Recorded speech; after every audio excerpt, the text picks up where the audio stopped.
in their past life.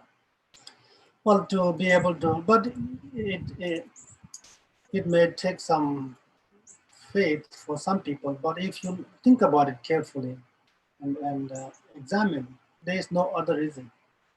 There is no other explanation. Why some born as a rich, born in the rich family, why some born in the poor family, including myself. Born in a poor family is a big struggle. And well, my parents used to be rich in the Tibet. My mom and my dad in their town, they were quite a respected family and they owned lots of land and all that. But they lost everything like that because maybe they are not meant to own that for too long enough. So they lost everything in there. My mom often still talks about, we have this, we have. I said, Mom, please forget about it. It's over. We have nothing here. We hardly even don't have this much piece of land right now. You are renting. You are staying in a place that you are paying every month, all your life, not just few months or few years. So it's not meant to be yours anymore. So it's gone. So but it's meant to you, then it will be that. Anyway, so we are here to study Buddhism, and we study Buddhism to achieve happiness and to be free from suffering. It's something that you may have heard 1,000 times. And this is the beginning line of every single teaching that you may hear from all the Buddhist teachers. I think it should be the same, reason for all the religious teachers when teaching, because that's a underlying purpose of practicing the Dharma. So another thing, the happiness, what is happiness? How we can gain happiness? Who experience happiness? And like that. So happiness, when we talk of happiness of physical well-being, we say physical well-being or mental well-being, right? This is the term we use. And through physical well-being, through materialistic development or progress, we can experience physical well-being. That's quite obvious, that's why we all are working so hard to enjoy. That way we have we can have physical well-being, enjoy physical comfort as well. But we also have mental well-being. So mental well-being, in order to experience or achieve mental well-being, external materialistic development alone is not sufficient. Is it quite proven, don't you think? Are you convinced that? In order for us to experience mental peace, happiness, contentment, and all that, this external development, does it help you? I mean, alone can help you experience total mental peace and happiness and joy. Of course, external development can help us solve a lot of problems. That's for sure. I understand that. That's true. But it alone cannot solve all mental problems. It alone cannot help us achieve complete mental peace and happiness. Is it very clear to you? I'm clear about it. Are you clear about it? So I believe that's the reason. And among these two, mental well-being and physical well-being, which one we think is more important and more powerful? Mental well-being seem to be, both are important, but if you have to choose one, then which one you think that we should choose? Mental well-being or physical well-being? Mental well-being. Mental well-being, don't you think? Yeah. Because when you are mentally healthy and happy, although you may be poor, not have everything like rich people have, but you can still be happy enough. Even as an ordinary being, we can still be happy enough. On the other hand, if you are mentally not happy, you know, or not healthy, then although you have all the richness, all the wealth, possession, you cannot still be happy. Of course, when we to some extent we understand that we talk about when we are saying mental happiness, mental health, mental happiness. We are talking about mental consciousness. We are talking about experience happy feeling or happy experience at the level of our mental consciousness. That mental consciousness, of course, to some extent, that mental happiness that we experience through our mental consciousness can be obtained through external development, through our sense consciousness. Right? When we are listening to beautiful music, and we tend to that can make us feel good at the level of our mental consciousness. Do you agree? That makes sense. Eating healthy food, and you are hungry and you get to eat healthy food, it can also trigger, you know, mental happiness at the level of your mental consciousness. And these are coming through your sense consciousness. Seeing a beautiful, flower, nature, beautiful thing, that can also trigger mental happiness that we experience at the level of mental consciousness. But there are a lot of more deeper level of peace and tranquility that can only be experienced through our mental exercise, through our mental transformation, through cultivating positive mental consciousness, by dwelling our mind, by dwelling in positive state of mind, which has nothing to do with the external world, which is not experienced through our sense consciousness, in other words. That makes sense?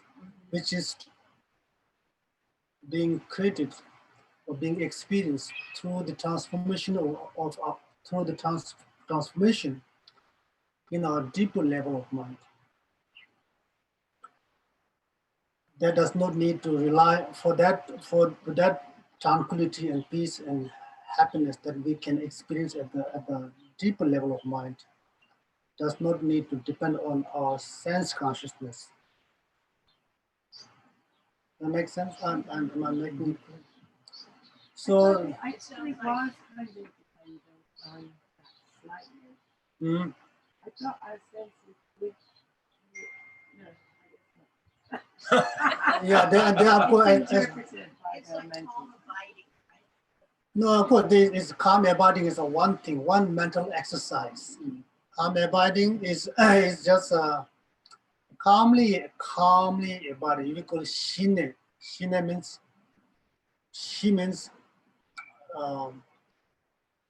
because right now we are no when our mind is tense, we don't experience peace or mental peace because our mind is busy, is stressed, is thinking about all sort of things, is running here and there, like we call it monkey mind. But so she means first you have to settle your mind, settle down your mind, right? Calm your mind by breathing, by stop thinking, by focusing on certain object, certain single object, through which you can kind of calm your mind. Once you're able to calm your mind, then you can set your mind or place your mind on certain particular object and stick with that object. You tie your mind to that particular object. And that's what we call single point of meditation, right? Through which we experience certain level of peace, at least temporary peace. But there are a lot of things we can, I think, my understanding, we can experience through we can experience mental peace and happiness, tranquility through transforming our mind itself.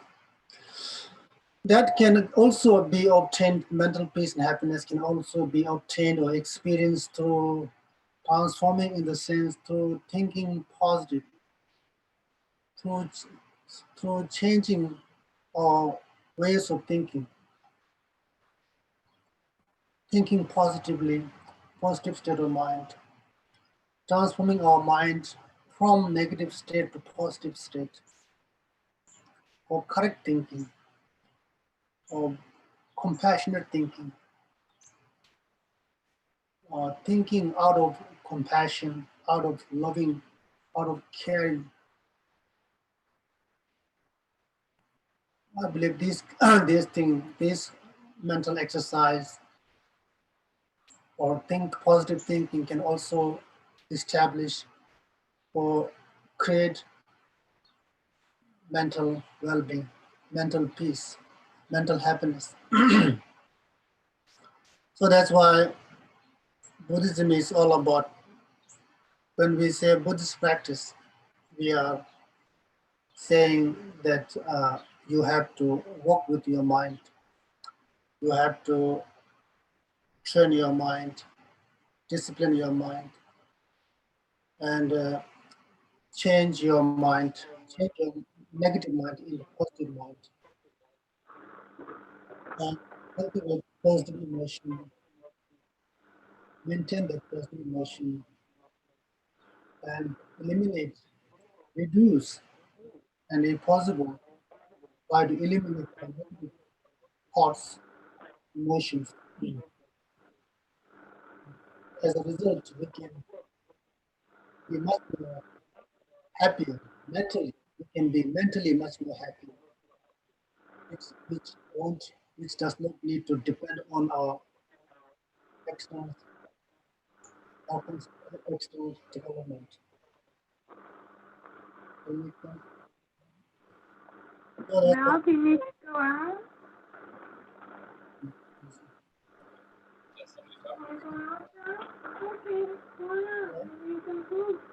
They may have not muted themselves. I see. Computer can automatically mute if somebody has not muted. Yeah.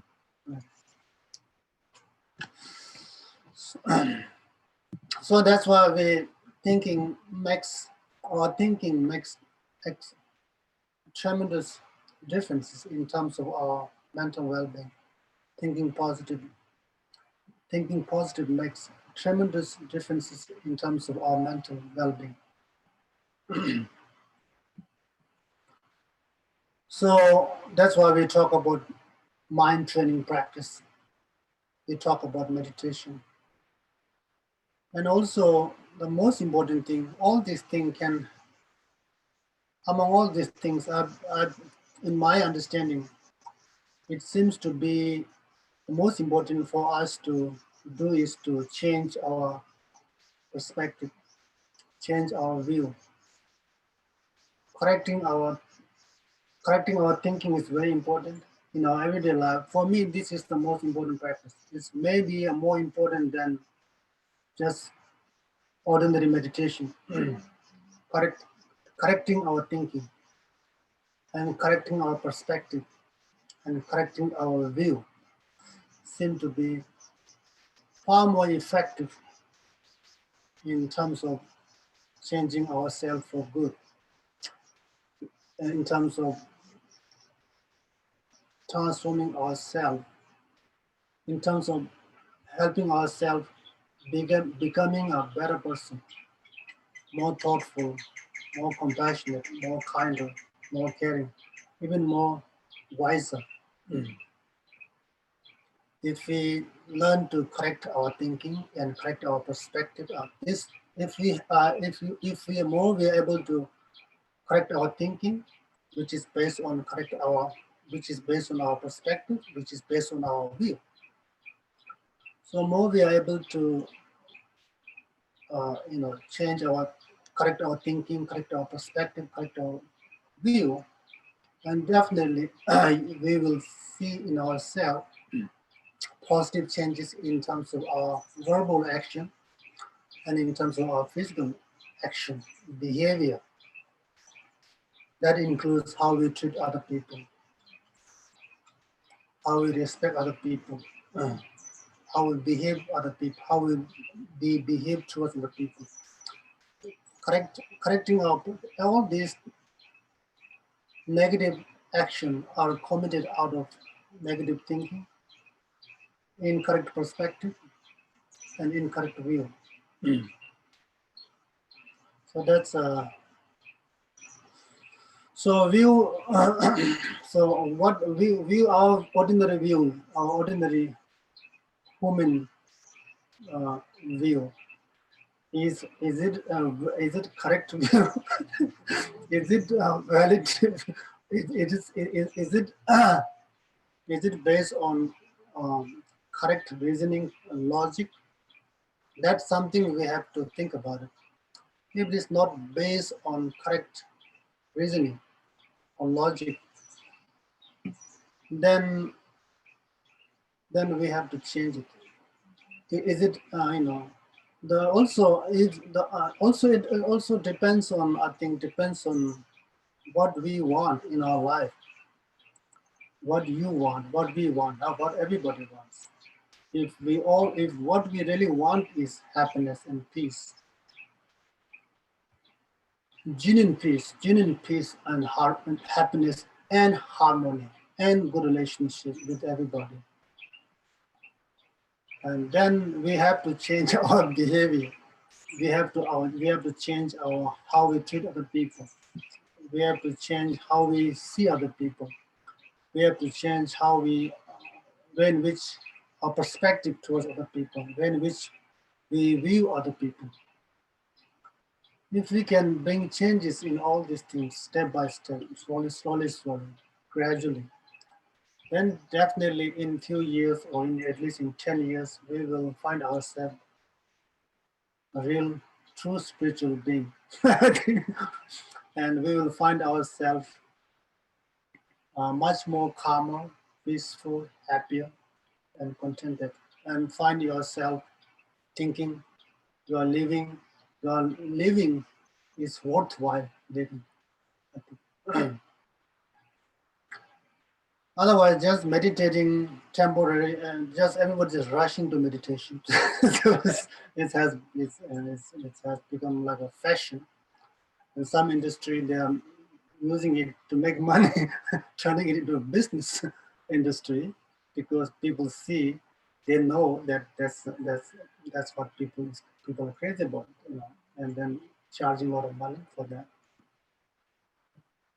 In my understanding, Buddhist philosophy, of course, as we always say, okay, some ones when you, of course, in order to practice, in order to be able to practice Buddha's teaching, for example, we have to first understand what the teaching is all about. And for that, we have to study it or read it and then understand it completely. For that, we have to think about it using our own, we call it discriminative awareness. What do you understand by this word? I don't know. We call number execution. What do you understand by discriminative awareness or discriminative wisdom? It actually means you are using your wisdom or intelligence. You are judging what is right, what is wrong. You have that brain. A lot of people, they don't have that wisdom. I don't mean to disrespect, but including myself. I lack of that as well. But we all are trying to improve that discriminate awareness. More we are able to make a correct judgment in terms of understanding what is right, what is wrong, then definitely we will make the least mistake. That's a very common sense. More we make least mistake, we will be in less trouble. Meaning we will there will be a least regret for us. We will have to experience least negative result of those mistakes. Trouble being caused by those mistakes. A lot of people are suffering because they made mistake. We call it negative karma, but it's actually a mistake that they made. Don't you think it's a mistake in their action towards some, in their judgment, in their decision? That decision is based on wrong judgment and wrong view. That wrong judgment is based on wrong thinking, wrong lack of understanding, and misunderstanding, and misjudgment. And of course, that also based on wrong view. So, just on basis, means you have to, even in the case of understanding Buddhism, you have to study a lot, study forever, all your life. There's no end. Because we are trying to become a very, very wisest person. In other words, if you put in a simple word, we are trying to become a wisest person who won't make a mistake, who will do everything correct.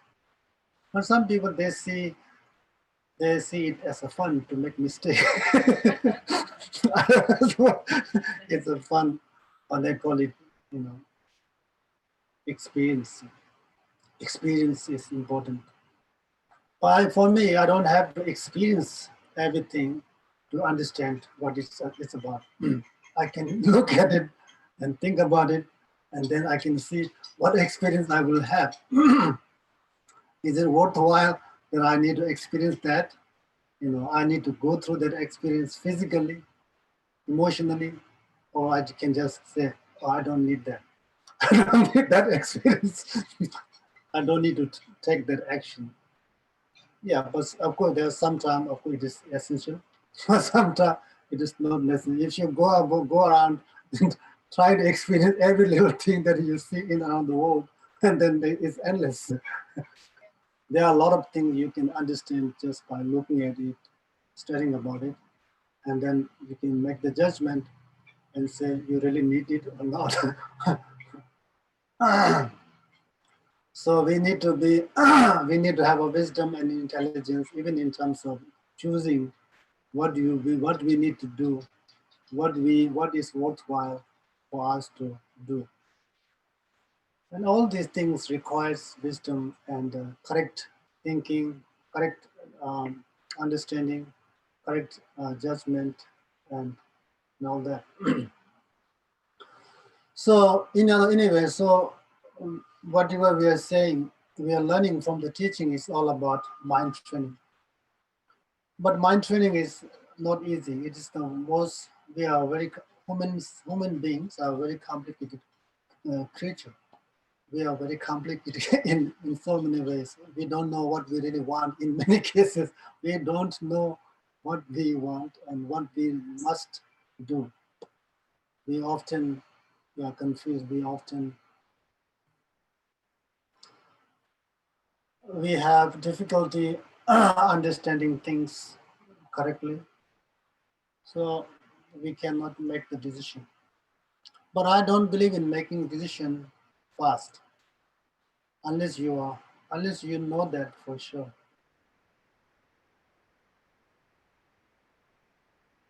Unless you are fully convinced of the decision that you're making is correct. Otherwise, I don't rush in making a decision, especially when it is important or major decision. Because I don't care much about so many little things that people make fuss about it. I don't care. Tiny things that people I see they are getting angry, they are fighting for. I don't care about a lot of these things. And I care about when I think carefully, when I have to make a major decision that can affect my life, of especially for which I have to devote my lot of time or in suffering. I have to spend time thinking about it, making sure it's the right decision for me, making sure that I can. This is something I can do. This is something uh, for me to do, worthwhile to do. Mm. Oh, No. okay. See, it needs to just need to go this way a little bit, and that might be okay. And I'll try this down.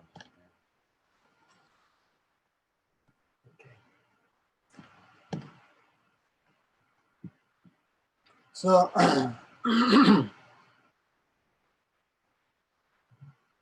so mind training is very difficult. It takes a long time. But I believe one thing I believe as a Buddhist, or if you're somebody who believes in Buddhist teaching, one thing we have to instill in our head, we have to print in our head, does that make sense? Imprint in our head that we can be changed for good. That's very important. We don't want to have an idea that, oh, that's who I am. I'm temperamental. If you see me as a temperamental, I'm a temperamental. That's who I am. You have to accept me as who I am, as temperamental or selfish, or or hyper and all that. And everything. That's if we can imprint that idea in our head that I can be changed for good, then definitely we can change. If we cannot change ourselves, then it's almost like uh, not much point in wasting our time studying and practicing Buddhism. Because it's because studying Buddhism and practicing Buddhism is not aimed to gain material wealth, name, and position. It is aimed, is a true aim, I have to say. Some people, they use it for money, name, fame, of course. They are, they are, they are, they are not on track. That means they are, what do you call it? They are missed the track, out of track. They are getting off track. Off track. Off track, yeah, they are getting off track. Even in the includes monks and so-called religious leaders, when they are doing it, they are going off track. But if you stay on the track, then everything that you are doing, studying, practicing, thinking, contemplating, meditating, all these are aimed for true happiness, lasting peace, and aimed for transforming ourselves for good. At least for, at the beginning, transforming ourselves to become a better person, more kinder, more compassionate, more wiser, and all that. And gradually, it's aimed to transform ourselves into a perfect being, such as Buddha.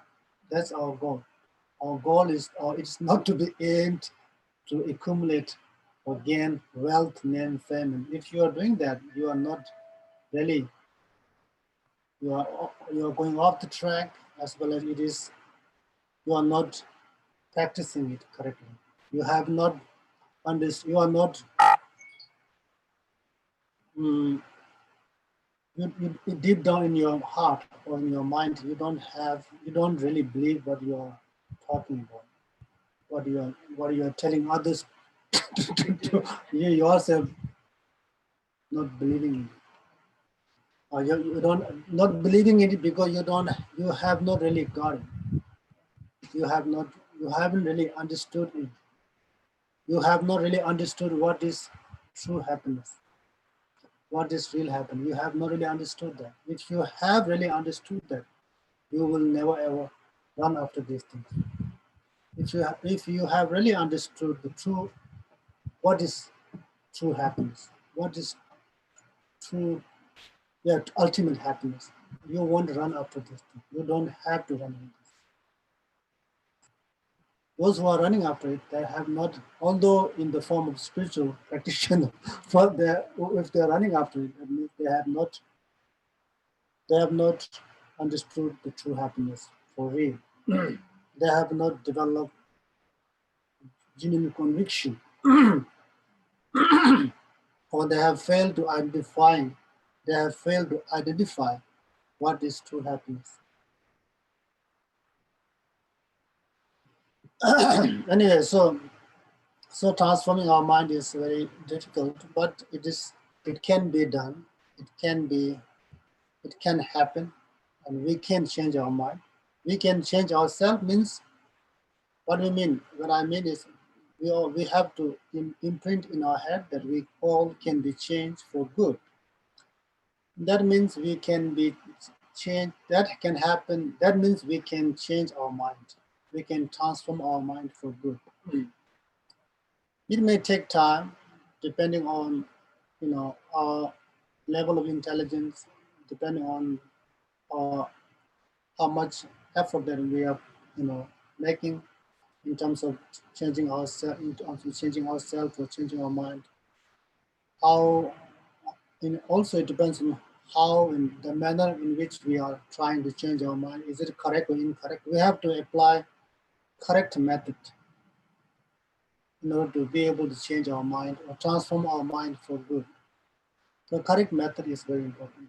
If you go by a wrong method, and then you may never change your mind. Although you change your mind, you may change your mind for the worse. That happens. You can see a lot of people.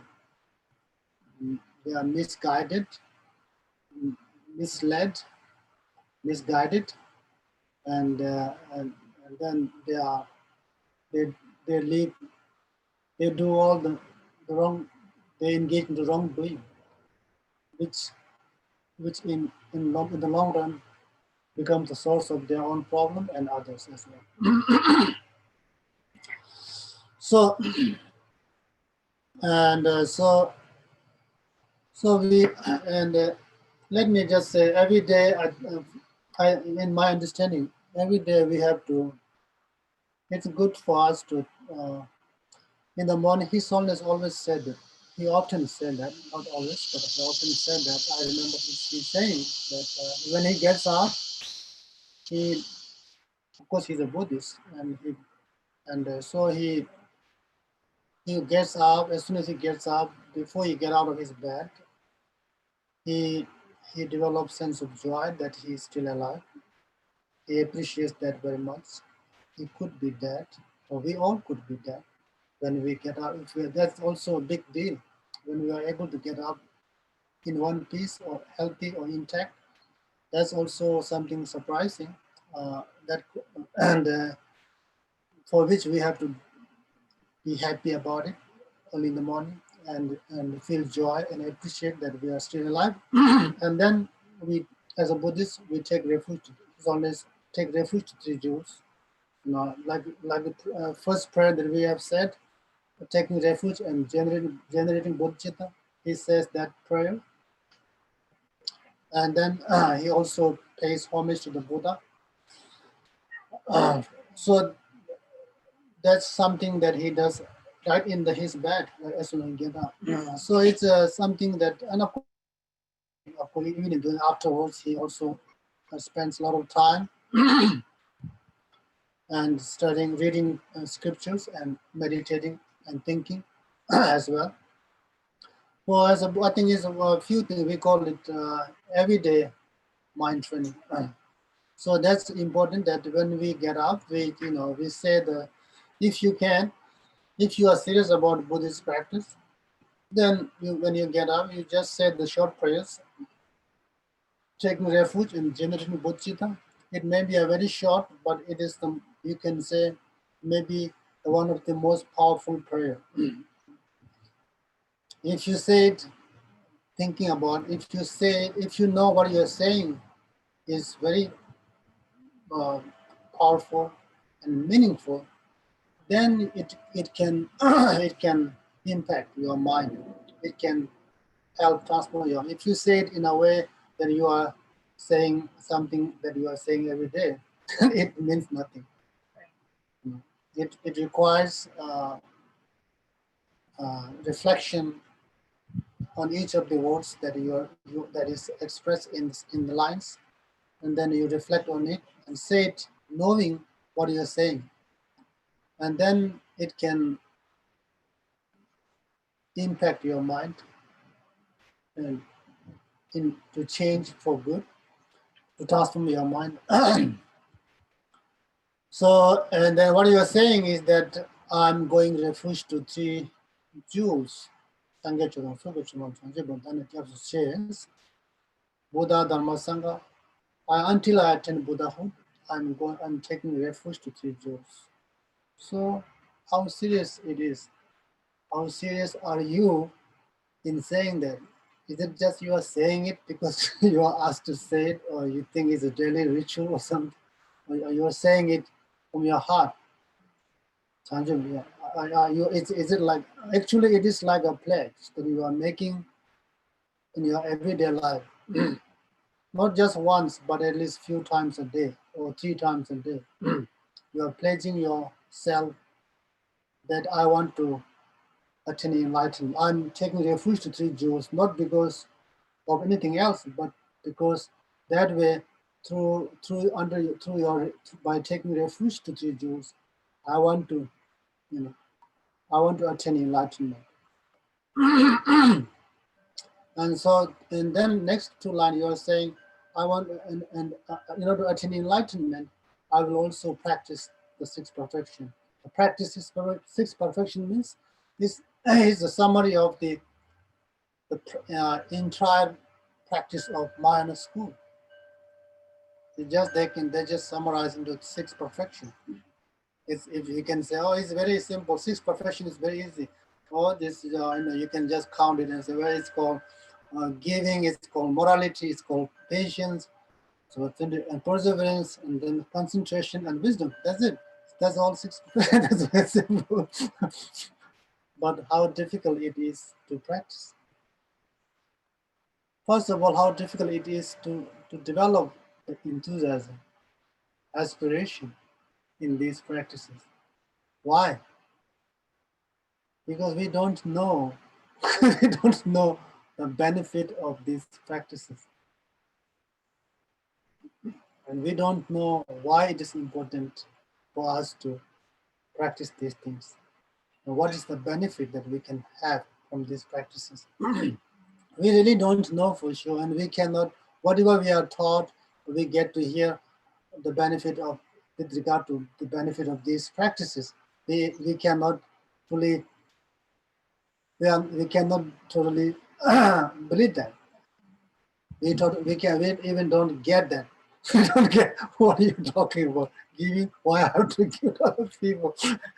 What about me? And what I get out of giving, I can become, I can lose everything. So that kind of thing. And why we have to practice morality. So, so that's why you are pledging that in order to attain enlightenment. So I want to practice this 6th perfection so that I can, in order to attain enlightenment, so that I can enlightenment, not just for my own sake, but for the sake of all living beings, to be able to serve and benefit all living beings. So that kind of thing is, it's like, for me, it's like a pledge. I'm promise that I'm making to myself every day in front of the 3 jewels, in front of the Buddha. 3 jewel means, for Dharma jewel, we cannot really see it, but at least in front of the Buddha, who is to be seen as your supreme teacher or our supreme teacher, in front of whom we cannot make false promise. So if we have to have sense of integrity, right? Sense of so what we so we have to be serious about it. We have to be We have to take it. We have to be serious about it, and we must mean what I say, what we say, in front of the Buddha. That way, that way, more you take it seriously, then it will have more. It will have a stronger effect or impact in your mind, in terms of helping, shaping your mind and shaping your behavior, shaping your thinking, and also improving your practice, quality of your practice. So that's one thing, and of course you can then even when you in your everyday life, there is not practice does not necessarily, not mostly. I think for me, when we talk of practice, we talk about practical practice within the practice during the session, right? Session and practice during the out of session. Does it make sense? Post session, post session. Session means when you like we are sitting together and chanting and meditating. That's session, right? Class. But practice is to be done mainly because you are not in the session or in the class most of the time of the day, right? You are mostly out of the session during the day. So you have to take that practice in your daily life outside of the session. So, so when you get up, you can. I do that myself, and this is also encouraged to practice for all those who are serious about Buddhist practice and who are serious about Buddhist practice to do every day in their everyday life. You can when you get up, you can also when you what we do when we get up, we just you know sweep the floor, clean here and there, and then we shower, right? We brush. So when you shower, you can also like I thought this something and maybe you may find it interesting. You just shower. When you're showering, you can imagine that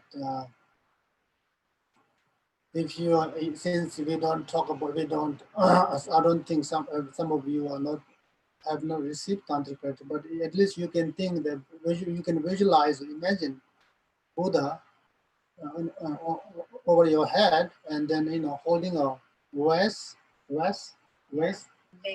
filled with the nectar, pouring onto your.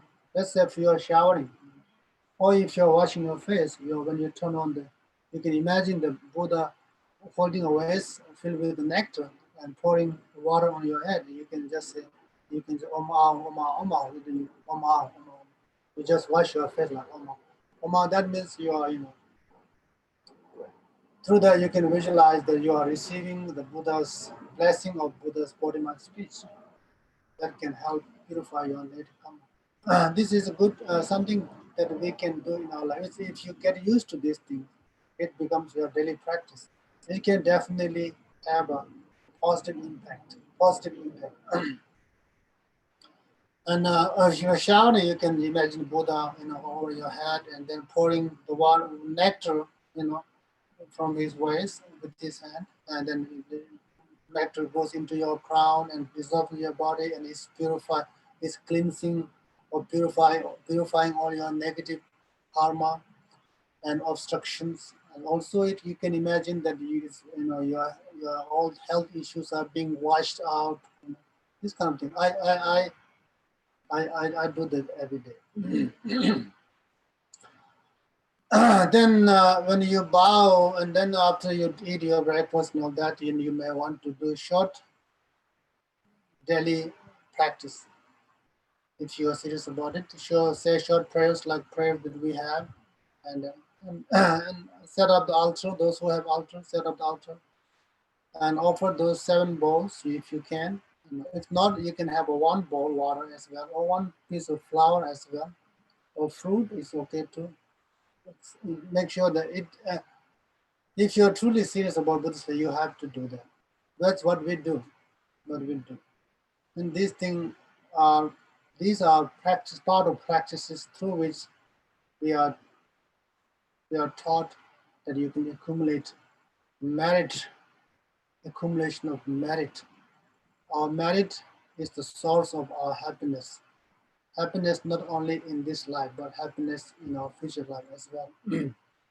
So you set up the altar, clean, make it clean and tidy, and then make your 7-bowl water offering. And these are 7-bowl water offering represents 7 different offering, 7 different offering.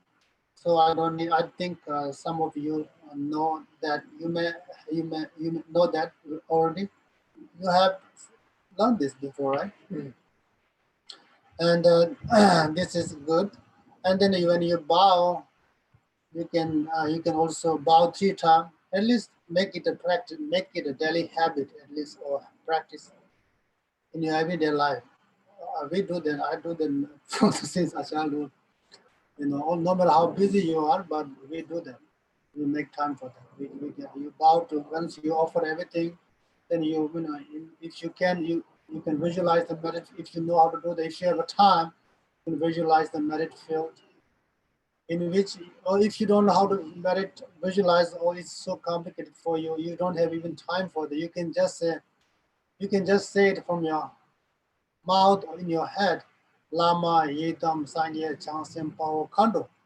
That means Lama, Guru. Yedam means deity. Sanye, Buddha.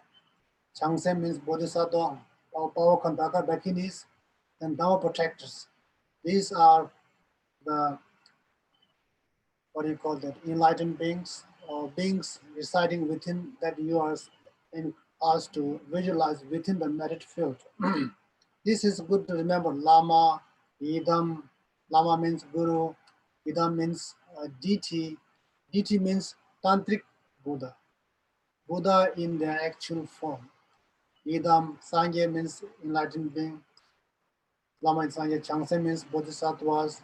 Lama Idam Sangye Changse. Pao means, Pao Kanda means Daka Dakini, they have a male and female. And then Dhamma protectors. We have a one Dhamma protector now. Geshe Zoba is making a mask of one of the Dhamma protector, very powerful Dhamma protector.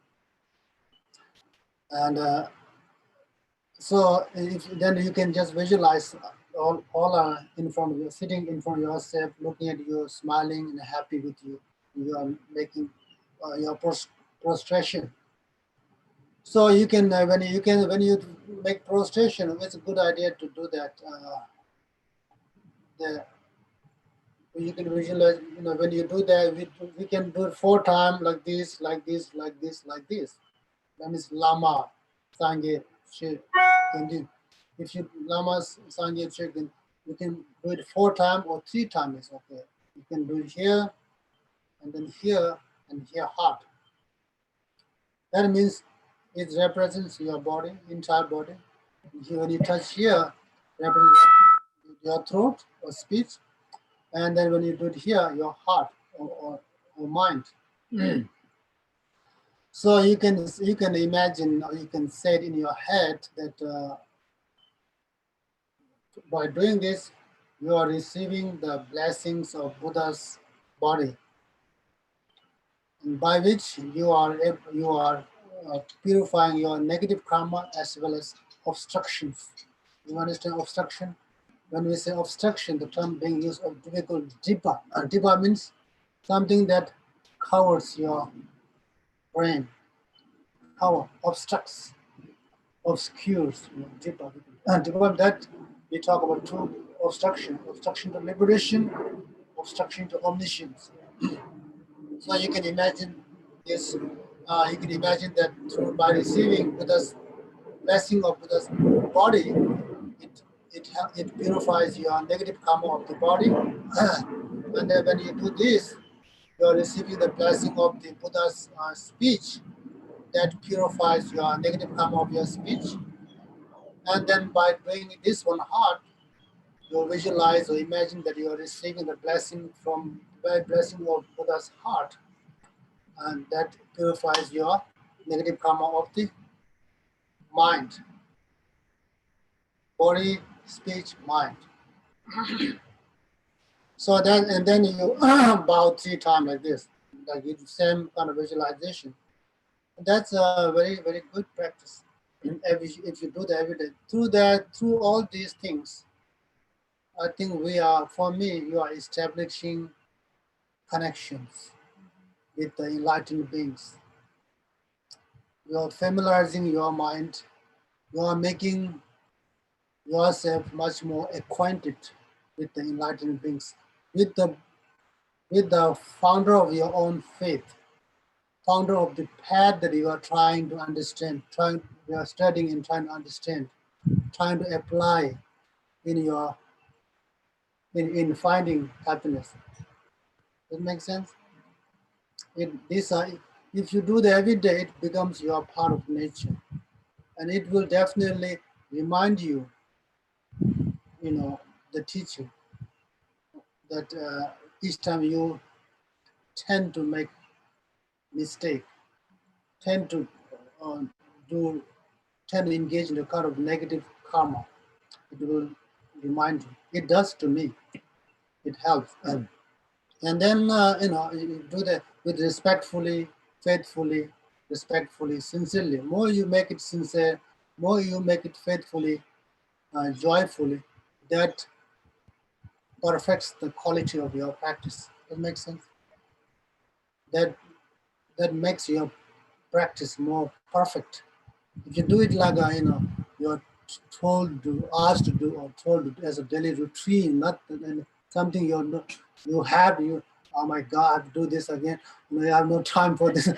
What I get out of this, and I better go, do this, and then I get something done.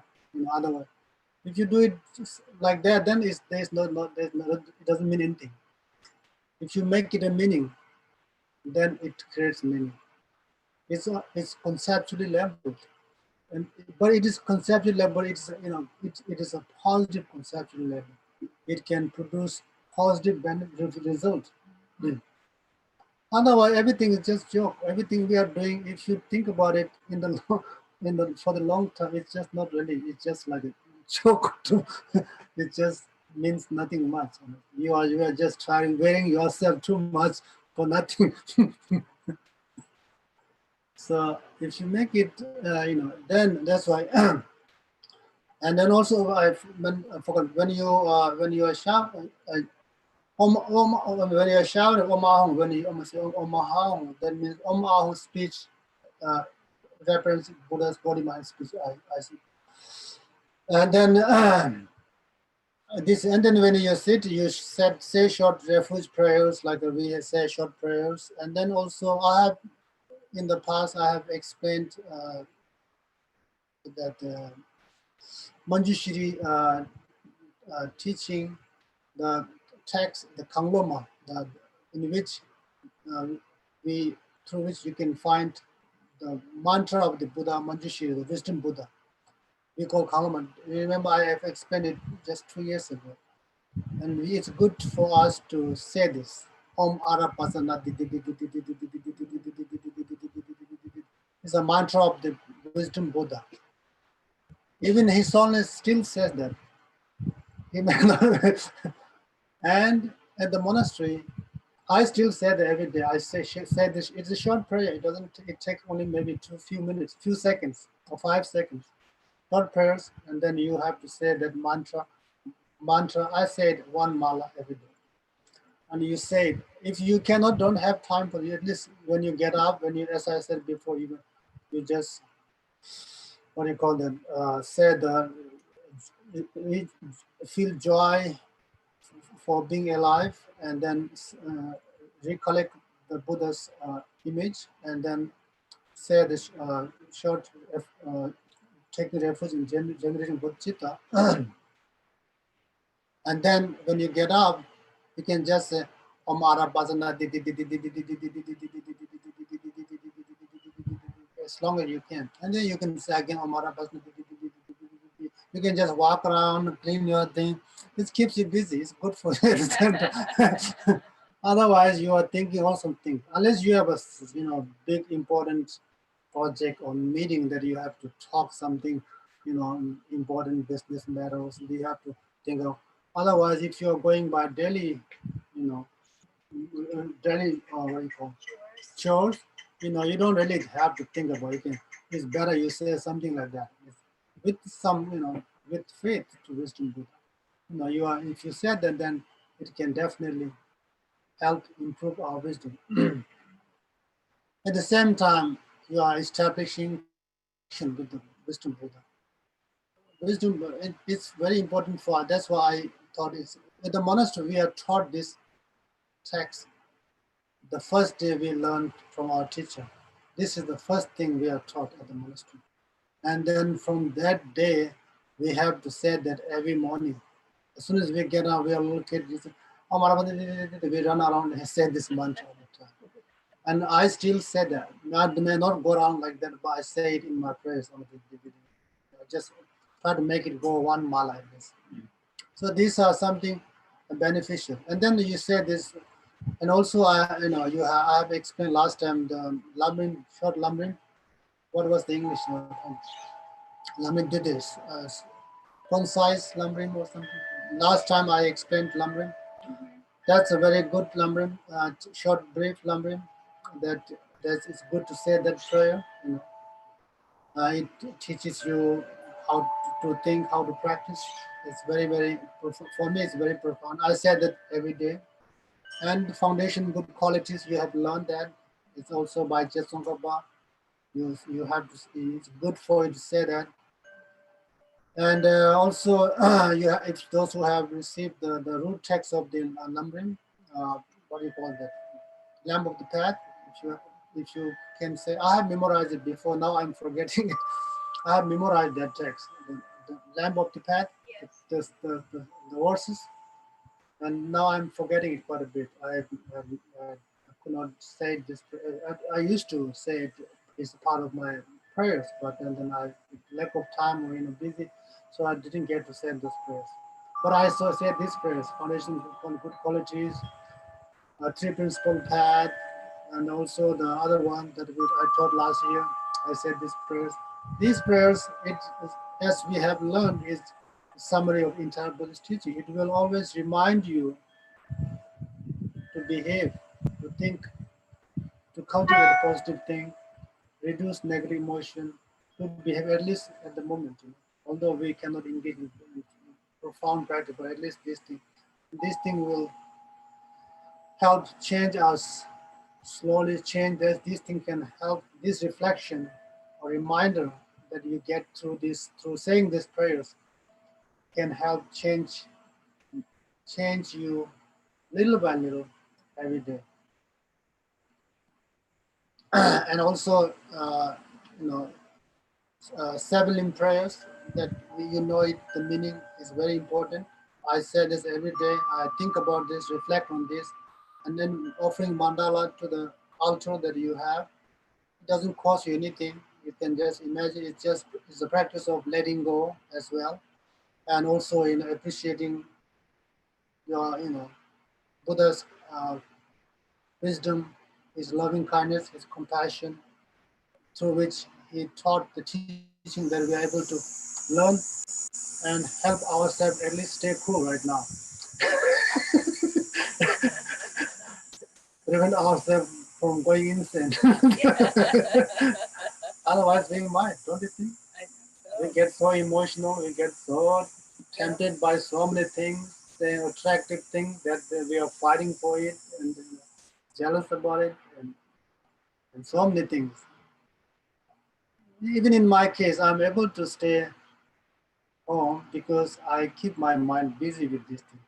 Otherwise, am I crazy staying home? Why not going out, do something to make some money, to get something, to excite my feeling and do something?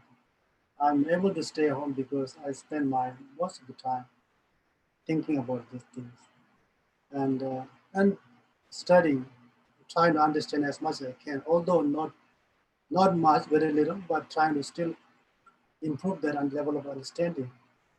And all these things keeps my mind content, happy enough. Although of course I have not, I have still a struggle. I have not achieved the lasting happiness, but it keeps me happy enough. It keeps me cool and calm and peaceful enough. But because of which I feel like, although I don't own anything in my life, but I feel like I'm living a quite peaceful life, happy life, honestly.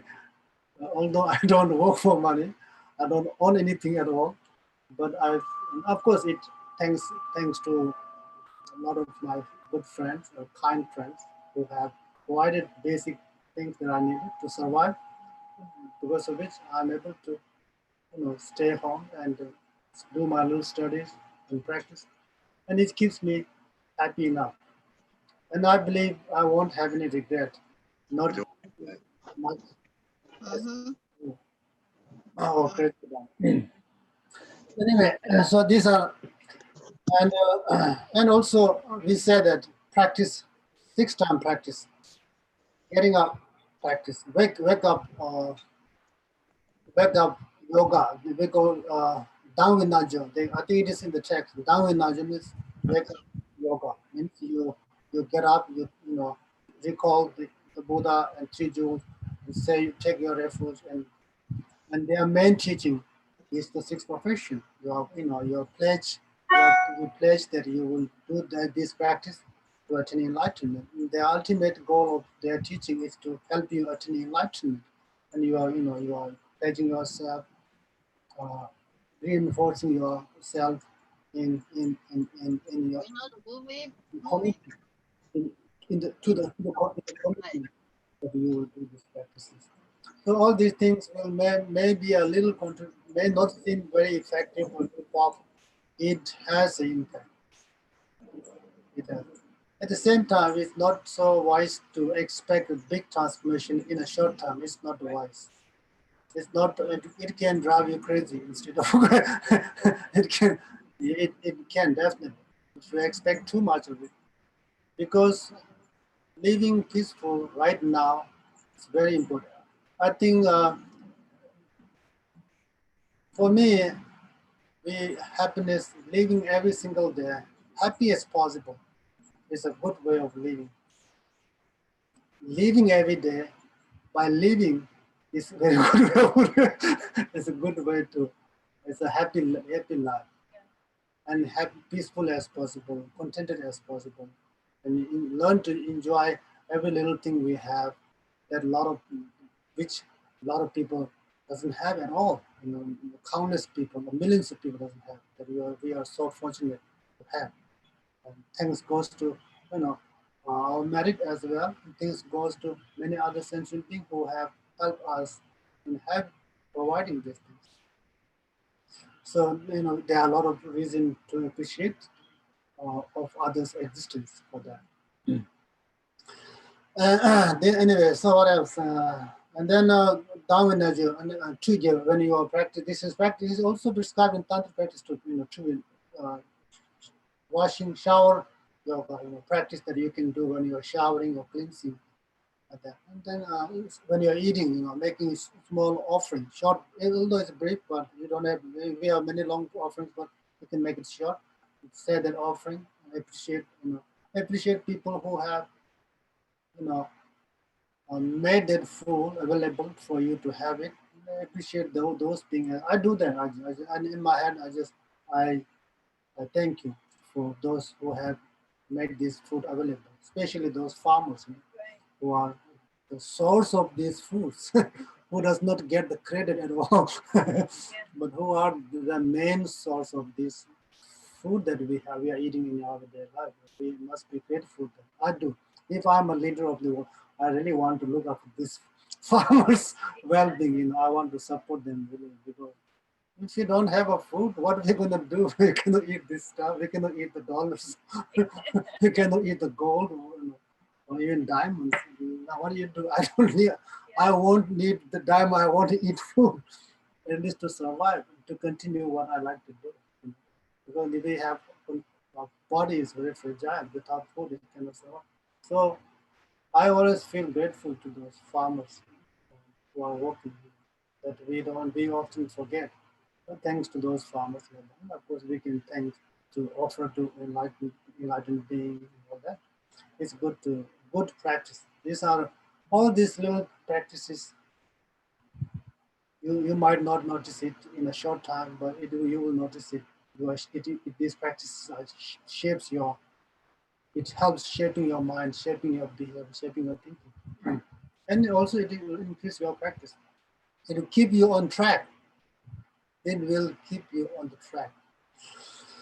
And also practice, and then yoga practice, and then of course we can practice during the yoga during the practice session, like sitting down and all that, praying and all that, the meditation stuff that, and also down as yoga, and also dream yoga.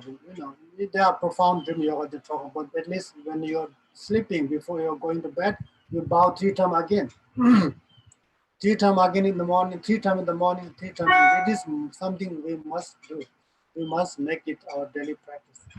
It will not cost you anything. It may take only a few minutes, 5 minutes, the most 10 minutes if you want to spend a little bit time thinking about it. To bow 3 times to the altar, to the Buddha, and then just if you have made a mistake during the daytime, just regret for it. Even though say sorry, Buddha, I went against your advice. If I'm trying to make it simple, of course we have certain prayers. If you don't know how to say these prayers, we can just communicate as you are communicating with the person. Even to the enlightened beings that you have visualized, you can communicate. I do talking with the Dharma protectors as well. You are in danger, you are in trouble. You can talk to the Dharma protector as in person. So although you don't know that the ritual and all that, you don't know how to say that the ritual prayers that that requires black tea. You can talk to them and explain your problem and seek for protection and all that. And it's the same with when we are praying to the Buddha. If you don't know how to say prayers, you can like say it in as a person, communicate with the Buddha directly. He hears everything. Buddha is everywhere. It just is a matter of your faith, matter of your trust that whoever wishes him to be present is right there. And and also this is session yoga, and then sleeping yoga. When you're sleeping, you just go think about what do you call that? Bow 3 times, and then say short prayers as well. Like refuge prayers, and and also I forgot that 4 immeasurable prayers. These are short prayers, and then you can say after that you can say this Sangchu Samjo prayer. It's very good every day. Just takes 5 to 10 minutes. Say these prayers. I do that every day. I just even my lie down. I just say my short prayers, and then I also pray that everybody is sleeping. At night, may they have a peaceful sleep through which that can nourish their health, mental health, physical health. That way they are able to get up in the morning and uh, intact and able to go through their daily life, peacefully, healthy, and like that. So, especially spiritual practice, that way they can finally achieve the lasting happiness. So this, if you do that every day, it's like you are reminding yourself the practice, importance of practicing. If you wait for a certain special time, special session or gathering or time, you are not training your mind enough. It is not enough. Our mind requires training, pushing, encouragement, trigger, reminder every single day, if not every single minute. Actually, every single minute too. That's why mindfulness today is mindfulness meditation. That is very popular. And it has, they call modern mindfulness. It's all about just, I think, it's okay to do that, but their intention is just to be happy at the moment.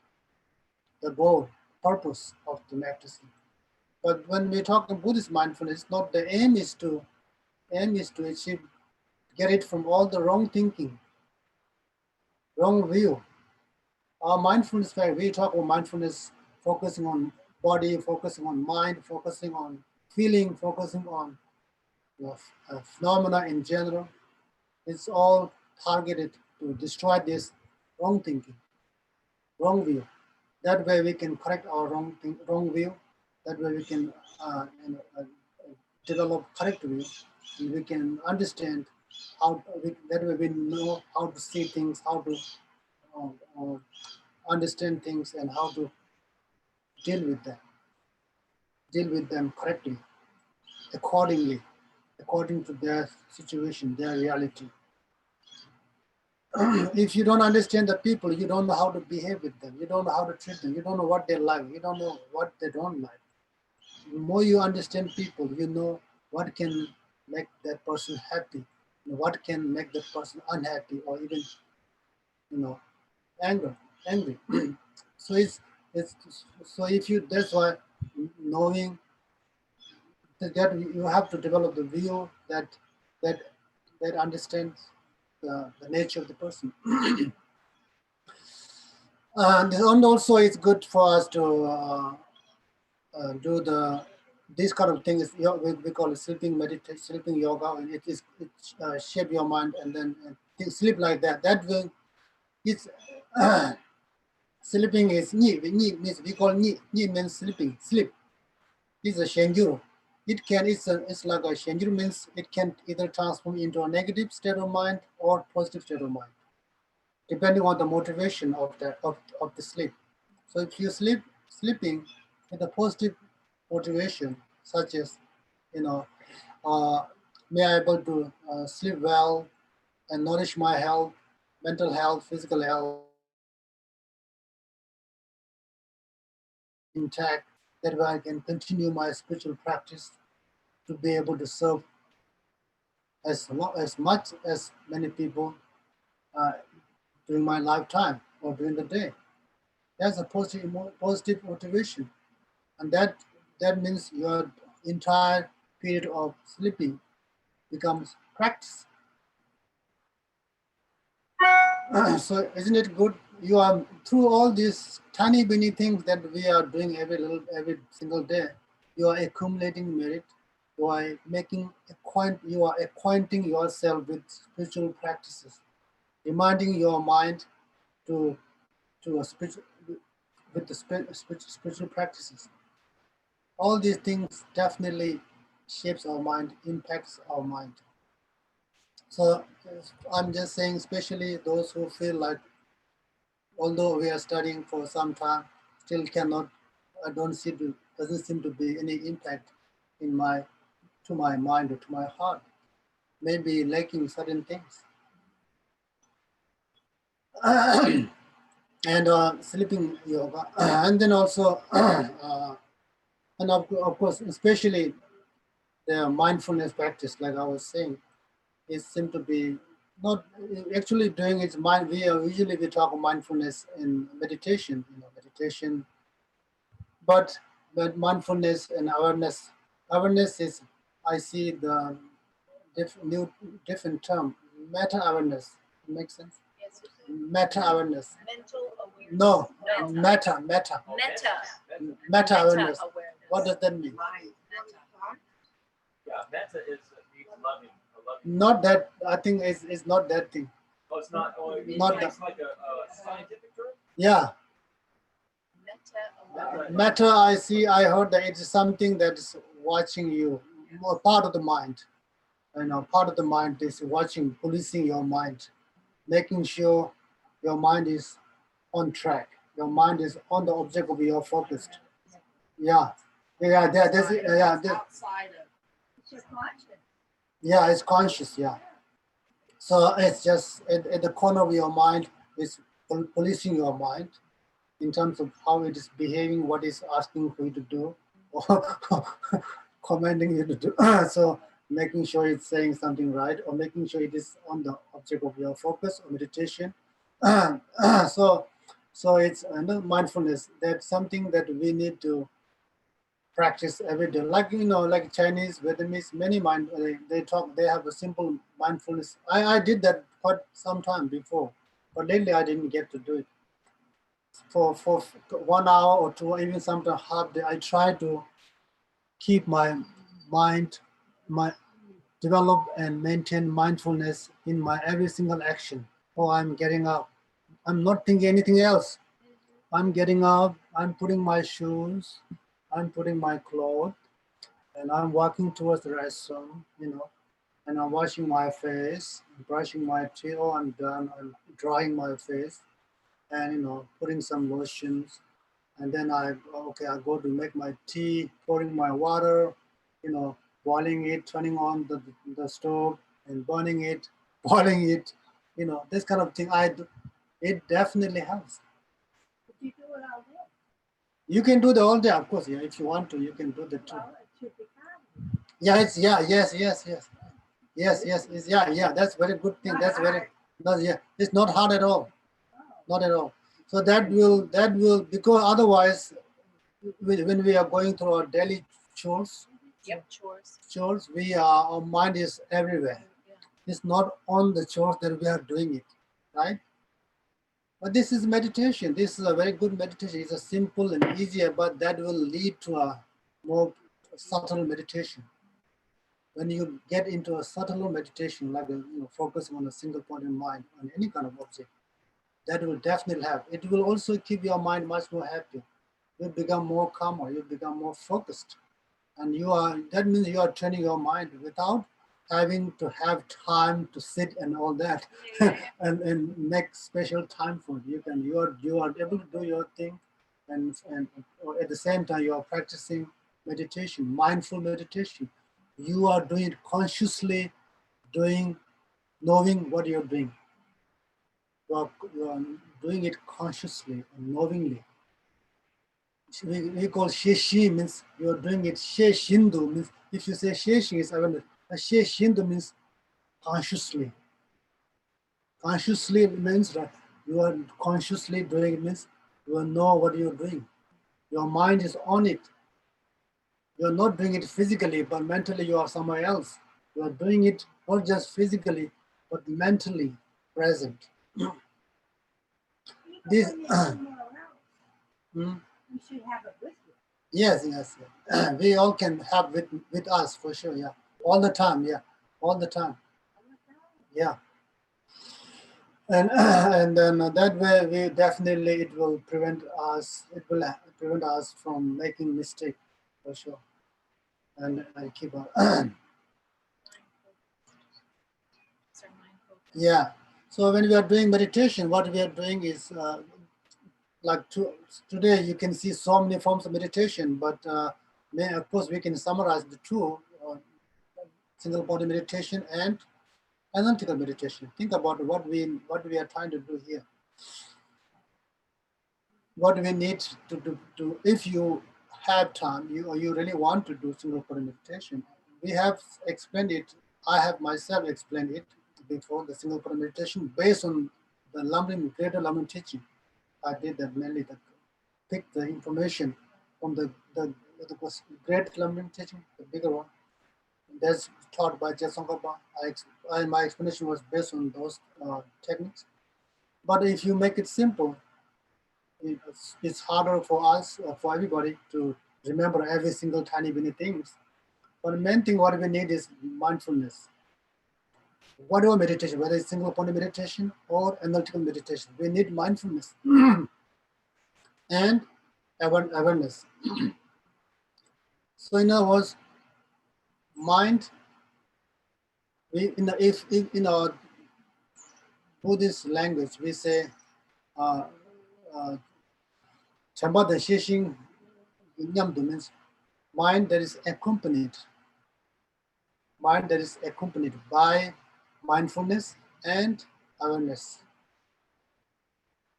In other words, I should say, which mind? There are so many minds who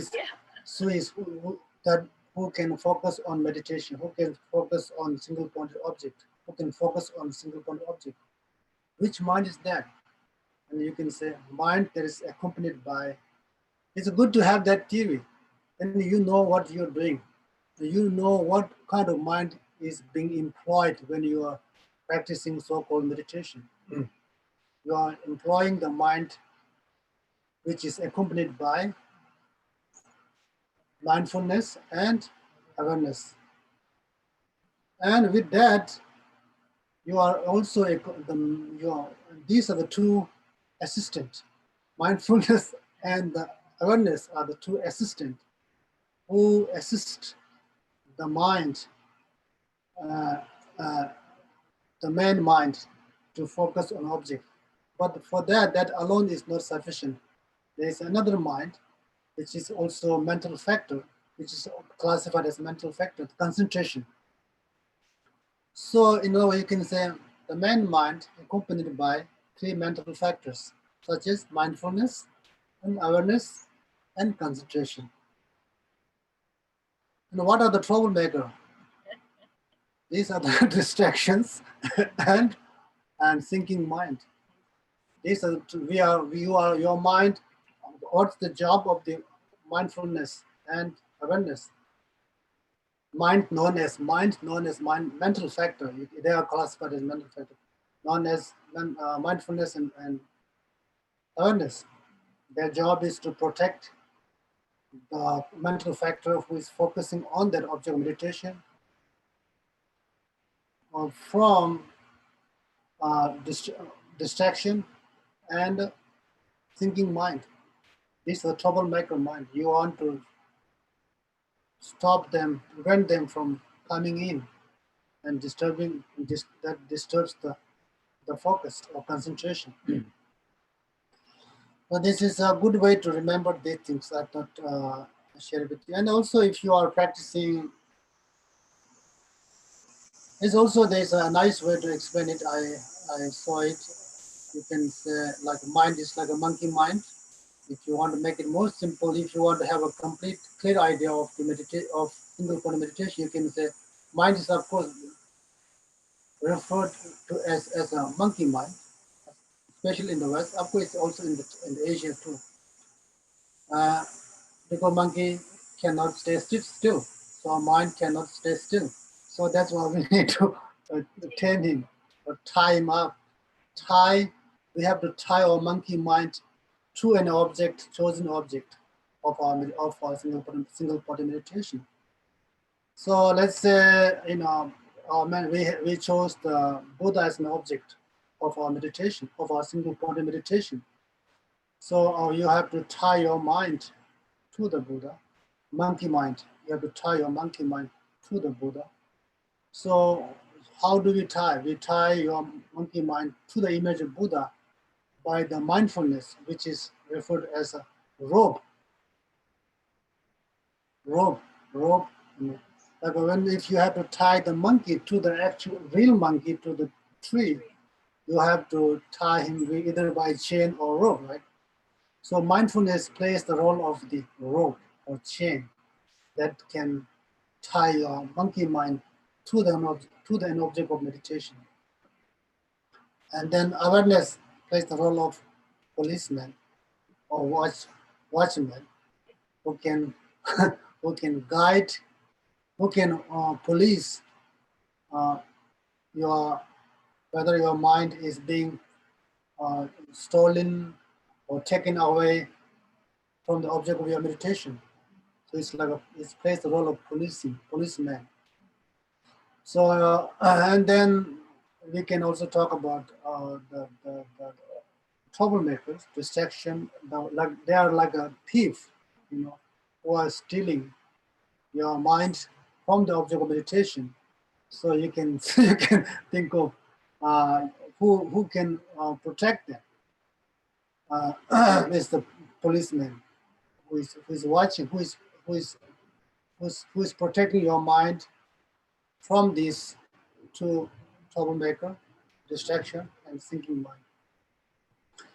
So this is also, I thought, is a good way to think about it. That way you know what you are really doing when you are meditating, what you really need to do, what you really need to know and what you really need to do. Or what you are doing when you are meditating. You are doing these things, playing with these things. And then if you are doing a single point analytical meditation, of course you have mind accompanied by mindfulness and awareness.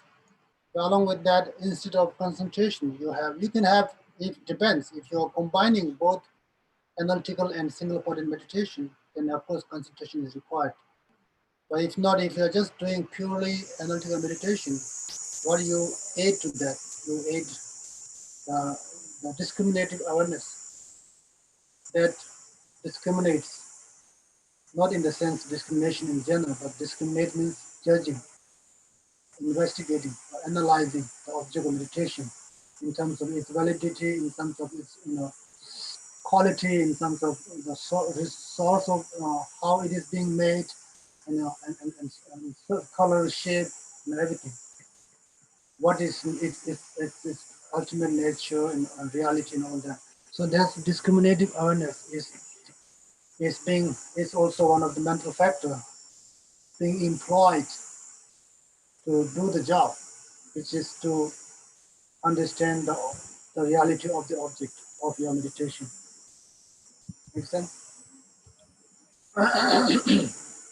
And then that is done.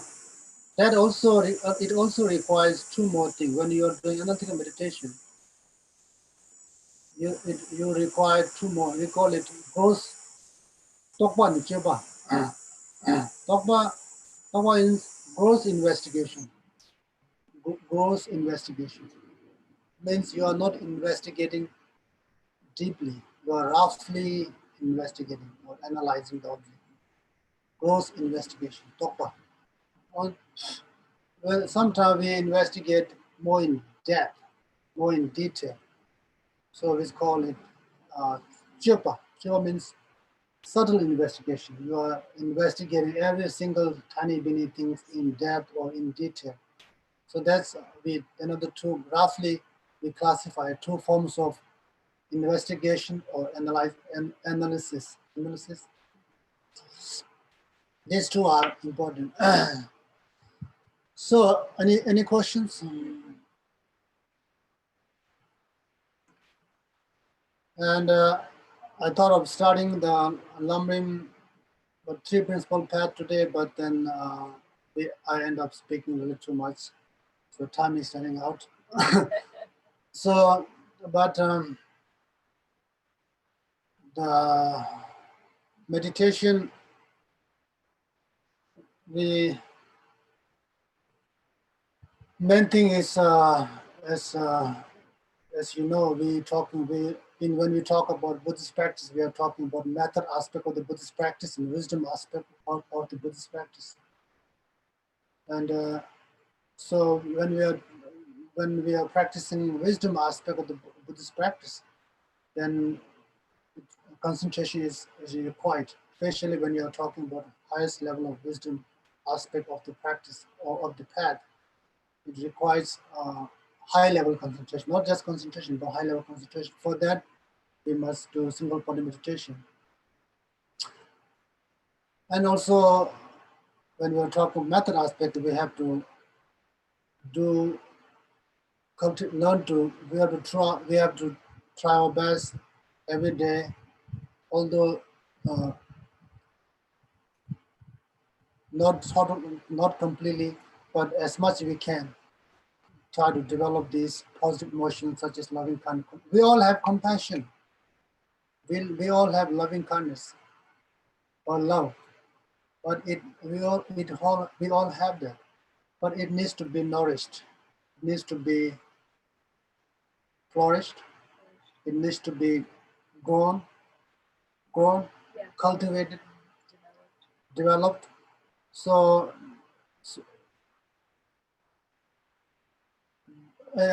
today I hear that even the scientists, they agree that nature of the human being or living being is kindness, is love, compassion. In other words, by nature,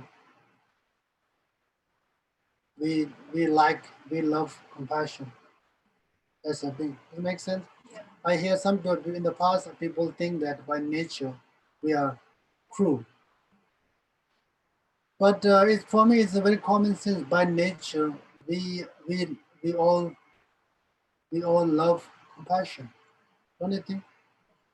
What attracts us the most is compassion. It's a love. These are the two most important human mental qualities. Even, of course, mind of all living beings. Otherwise, we will be fighting and killing each other and destroying each other. Is it fun to? Or what choice? What's the other choice? It's competition, getting over each other, competing each other, attacking each other, fighting each other. What kind of can you imagine what kind of life we will have if that becomes the real case? That's in society. So definitely compassion by nature. And also I heard the scientists they tested the little kids, babies, and maybe you know that they are shown on TV, uh, babies playing each other joyfully, happily, trying to support each other. Babies watching that show, although for even 1 year or maybe a few months, they feel seem to be very happy, excited, and you know, and very jolly and all that. They gets very happy watching that. But babies, two babies, if they are shown two babies like a quarreling or a little bit of hurting each other, they get unhappy. The kids are watching, baby watching, they turn over their face. They get unhappy. So through these investigation done by scientists, they are kind of quite convinced that by nature we are compassionate. That's why Buddhists said that we all have the seed of greater compassion. What we are talking about cultivating, importance of cultivating compassion is not just compassion, it's a greater compassion, the great compassion. Compassion that's expensive, extends towards all living beings, not just towards the we love, towards we have something to do, but towards every living being. That is not happening. And that requires mind training. That requires understanding so many other factors. That's what we are trying to understand. First, we have to educate ourselves, educate others. Then, and to the extent that we have, through that, we have to be able to convince ourselves and convince others. That way we can implement the practice of compassion, and others can implement the practice of compassion. And how if once we all started doing that, and you can imagine the world that we will be living in will be much more happy and peaceful. Seeing is believing. Yeah. Yes. Seeing is believing. That's true. Yeah. I think so. Yeah. And okay. So anyway, I think it's time to stop. Can I ask a very quick question? Yes. Would it be correct to say that the determination to be free from cyclic existence, I know you're going to be talking about renunciation soon, but would you say that that would be an accurate way to just define renunciation as the determination to be free of cyclic existence? Yes, of course. Yes, of course. That is something that we must feel. Would you then, related to that, so in terms of our motivation to practice, is it true to say that once we truly feel this determination to be free, that our motivation to practice becomes much, much easier? Of course, definitely. Of course, we don't want to be fully free. We want to be free only from the suffering of suffering. That's for sure. You can look at people, you can see that, you can notice that. So, okay. I don't agree, but that's the fact. You can tell. Of course, you don't, to understand that you don't have to have a, what you call the clairvoyant or all that. You can just see it, know it through the action and through the facial expression, all that. Yeah, so then related to this, so if we watch ourselves and we can observe that our practice is not consistent, then we could easily identify that we don't actually have renunciation yet. We don't, of course. We don't have, that's true. Yeah. Our renunciation is like a goosebump that we have. Our renunciation just goosebump just pops up for a second, or then just disappears. It's like when we get again tempted to something other temporary pleasure or experience and joy and all that. We don't have that genuine compare at all, for sure. That's I can say for sure, including myself, of course. Easy to talk, but not easy to. But we have to. But at least more we think about it, and the more this for me, thinking is very important. Thinking can gradually lead to the big wisdom, realization. I mean, I should say. Oh, when you develop real realization in terms of what we need to do, what we must do, then definitely you don't need to be encouraged by anybody. You don't need to look for company to do that. You don't need to, you will do it no matter what. Nobody can stop you there. You don't have that realization. That's why we need to be pushed, we need to be encouraged, we need to have company to do that. We are not fully convinced.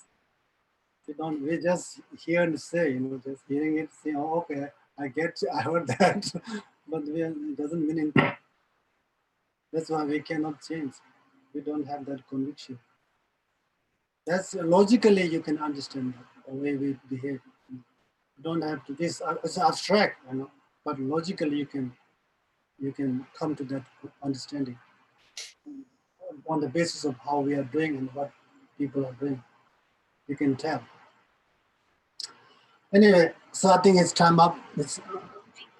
Yeah, okay. Let's say our prayers.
Thank you so much.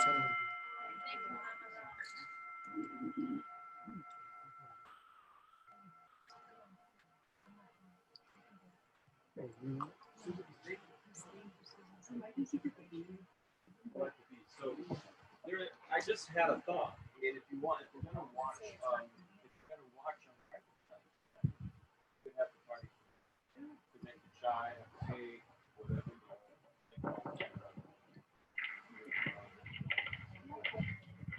To get a little more time between. I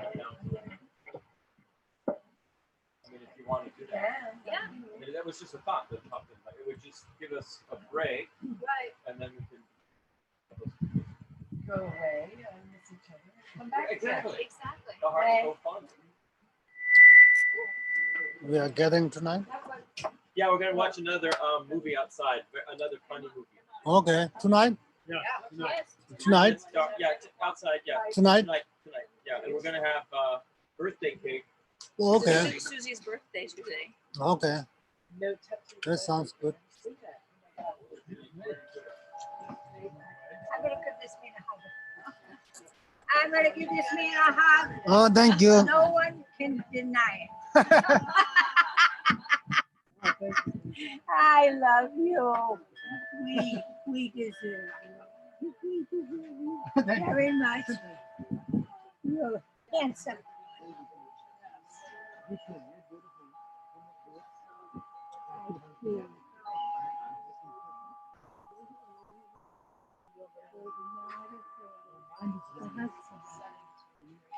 Yes, yes.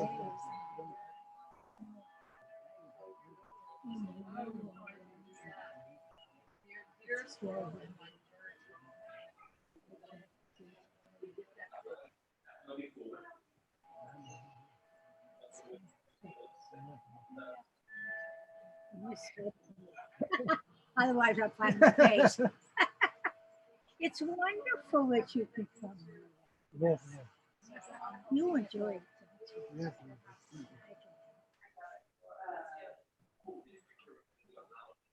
We're not gonna let go. You know?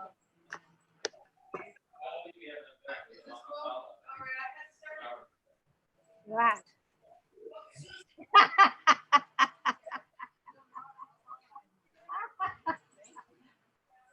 Grab him. Grab him. Can you take a picture of me? I will. I thought. How are you? Thank you. Okay. I will change the picture that she puts on the internet. It's 1,000 years before, but I was much young. Now I'm old.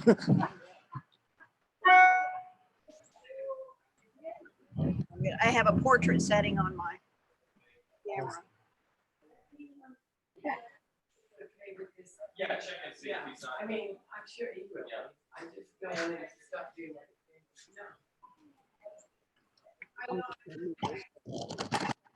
Hand hanging over there. Yeah, like that.